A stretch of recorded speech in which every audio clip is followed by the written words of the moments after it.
মালয়েশিয়ার কুয়ালালামপুর বিমানবন্দর থেকে ঢাকার উদ্দেশ্যে ছেড়ে যাওয়া মালিন্দো বিমানের OD-162 ফ্লাইটের 2 শতাধিক বাংলাদেশি কলকাতার নেতাজি সুভাষচন্দ্র বসু আন্তর্জাতিক বিমানবন্দরে আটকে আছেন।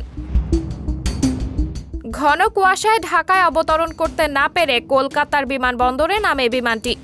যাত্রীদের অভিযোগ, প্রায় 20 ঘন্টা পার হলেও বিমান কর্তৃপক্ষের পক্ষ থেকে কোনো ধরনের যোগাযোগ করা হচ্ছে না।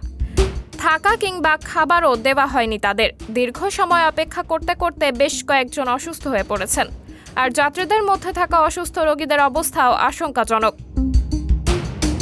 ভুক্তভোগীদের অভিযোগ, কলকাতা পৌঁছে প্রায় 8 ঘন্টা বিমানের মধ্যে রেখে পরে বিমানবন্দরে যাত্রীদের ছেড়ে চলে যায় মালিন্দো বিমানের ওই ফ্লাইটটি।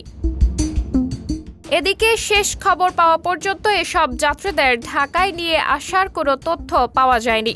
মালিন্দো বিমান কর্তৃপক্ষের পক্ষ থেকেও নিশ্চিতভাবে কিছু জানানো হয়নি। সাবরিনা জলিল, সবার কথা।